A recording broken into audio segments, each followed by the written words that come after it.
We understood that chloroplast is present in the leaf. So we go through the transverse section of leaf showing chloroplast in palisade and spongy parenchyma. Let us see the diagram and we can understand something. Okay, so this is the transverse section of the leaf and this is the cuticle. Cuticle means the uppermost portion, and then below that we can see the upper epidermis, and below that palisade parenchyma. Then this is see small spots are there, and these are green colored spots. Those are nothing but the chloroplast. And then below that xylem and phloem are there, and this is the vascular bundle, and below that spongy parenchyma. Again we can see here the air spaces also we can see between this cavities like, and this is the god cell of the stomata. Through this gaseous exchange will take place, and here this is the lower epidermis, and again it is protected with the cuticle, and stomata we can see here clearly, and through this gap the air exchange or the gaseous exchange in the leaf will be taken place, and these dots are nothing but the chloroplast, actual spots of the chlorophyll presence. Okay, here only the green color of the plant, the leaf, green color of the leaf is we know that the chlorophyll is present in some organelles. Those are called as chloroplasts. Okay, let us see now the transverse section of chloroplast. Okay. Look at the picture. Here we can see the three membrane. This is actually the chloroplast is three membranous structure, and here the third layer forms into stacked sac like structures. These are called as grana. These are the grana in the picture you can see, and here actually this grana is a site for trapping solar energy. Grana is the site for trapping solar energy. And then next one is the stroma. The stroma you can see here, and this is the fluid part. This is a stacked part and this is the fluid part. Okay, then this stroma, what is the role of stroma? Let us learn now. Stroma plays very important role in glucose production, that is starch preparation. Okay, then in the chlorophyll, actually the chlorophyll which is present in the chloroplast, in this chlorophyll one molecule of magnesium is present. This is just like the hemoglobin which is present in the blood. So we can compare this magnesium like the hematine which is present in the blood. Okay, then this chlorophyll is of two kinds. Chlorophyll is of two kinds. One is chlorophyll A and the other is chlorophyll B. Chlorophyll A is in blue-green color, chlorophyll B is in yellow-green color. You may get doubt which is chlorophyll A and which color is chlorophyll A and which color is chlorophyll B. So for this small hint I will give you, A, B you can remember. So AB is chlorophyll A, blue-green. Okay, green is common in both chlorophyll A and chlorophyll B. So easily you can remember AB. AB means nothing but chlorophyll A is with blue-green and chlorophyll B is with yellow-green.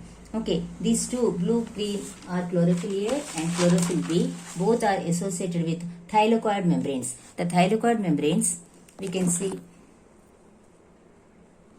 the thylakoid, stroma thylakoid and grana thylakoid. So here chlorophyll A and chlorophyll B are associated with these thylakoid membranes. Just now we have seen that the thylakoid in the picture. Okay, so this thylakoid is called as light harvesting complex or photosynthetic unit. So the complete photosynthesis will be done within this thylakoid membrane or thylakoid area. Okay, and here this thylakoid is having 250 to 400 pigment molecules. So because of this thylakoid membrane is very much green in color. Yes, ma'am.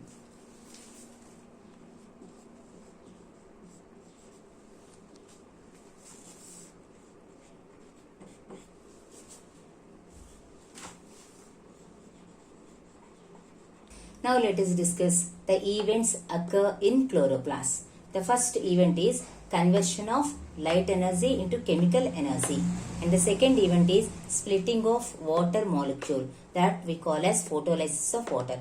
In detail I will explain this photolysis of water in the next video. The next one is reduction of carbon dioxide into carbohydrates. These three events will occur in the chloroplast.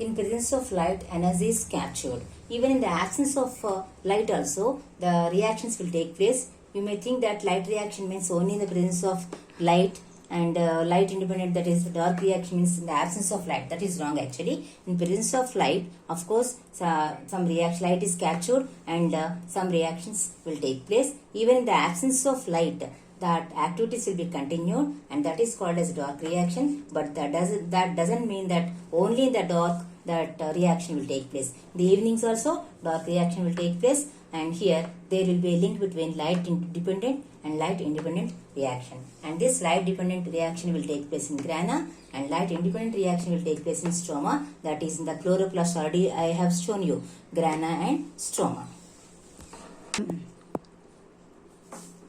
Mechanism of photosynthesis.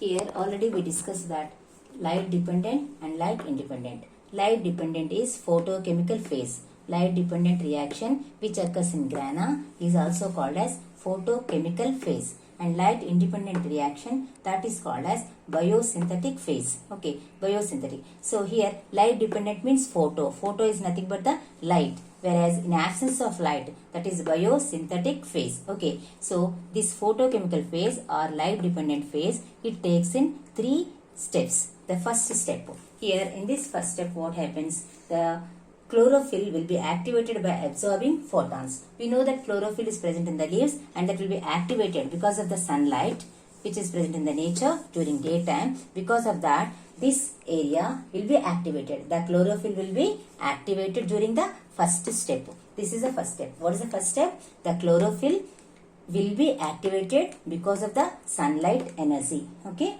this is, and this smallest unit of light energy is called as photon. What is that? Photon. Photon is the smallest unit of light energy, and with these photons the chlorophyll will be activated. That is the event takes place during the step 1 stage. Then step 2 comes to step 2, and here the water molecule, that water we are pouring to the plant. So this water molecule will be split into hydrogen plus and hydroxyl minus ions. Okay, so the splitting of water molecule into hydrogen and hydroxyl ions is nothing but the photolysis. Photolysis. Photo means light, lysis means breaking. Okay, so this is called as photolysis. Just now I taught you photolysis, I discussed, and what is this photolysis I am teaching now? Photolysis is nothing but the breaking of water molecule into hydrogen and hydroxyl ions. This is photolysis. So the water molecule breaking in the presence of sunlight is called as photolysis, and this is also called as Robert Hill's reaction, because Robert Hill is the first scientist. He discovered this. So this is called as photolysis. So the step 2.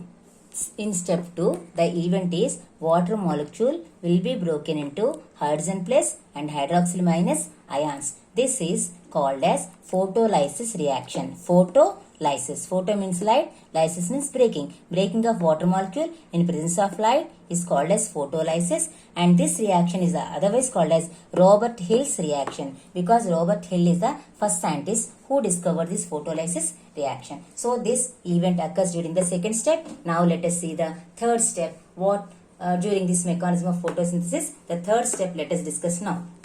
Step 3.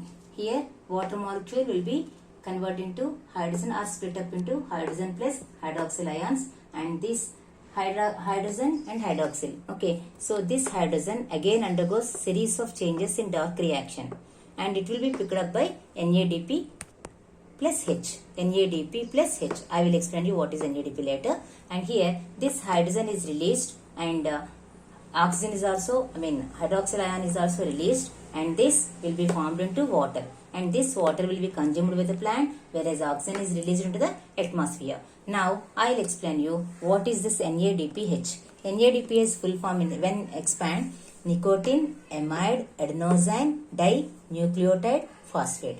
I repeat, nicotine amide adenosine dinucleotide phosphate, that is NADP. And this NADP when joined with the hydrogen which is released from water molecule, that is reduction we can say. That is, then we get NADPH, that is nicotinamide adenosine dinucleotide phosphate. Okay, so this ADP is there, no? This ADP when mixed with or added with one phosphate, it gives us adenosine triphosphate, because this is adenosine diphosphate. When one phosphate is added to this adenosine diphosphate, adenosine triphosphate is formed, and this adenosine triphosphate ATP is the energy, actually energy capsule we can say. This adenosine triphosphate plus NADPH, these two are the end products of this third step. Okay, then these two are otherwise called as assimilatory power. So with this we finished step 1, step 2, step 3 of light dependent reactions, that is taken place already in Grana. After this we switch over to light independent reactions.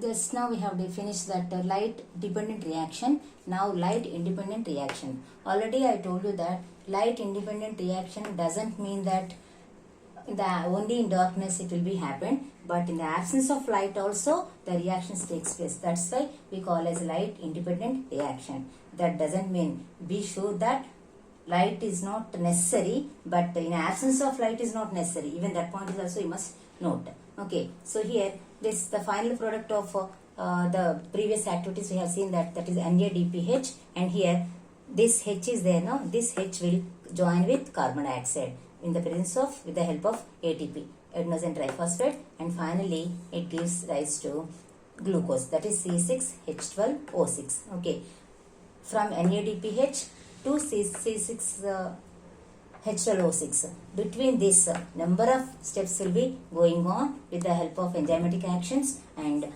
this is ribulose 1,5-biphosphate, and this is the intermediate product, ribulose 1,5-biphosphate. Okay, so this accepts carbon dioxide. This is the intermediate product while converting NADPH into C6H12O6. So this accepts carbon dioxide, and final product is C6H12. Actually, this RUBP is the middle of these activities. The final equation I have written here. So here this accepts carbon dioxide, and starch will be, glucose will be formed, and this glucose undergoes many reactions once again, and final product is starch. So this is the end of light independent reaction. This is otherwise called as dark reaction. Once again I am telling you that this doesn't mean in the absence of light, but in the presence of light it takes place, but in the evenings also it will be taken place in the plant. But only thing is, light is not essential for this reaction, that you must remember, and this is about dark reaction.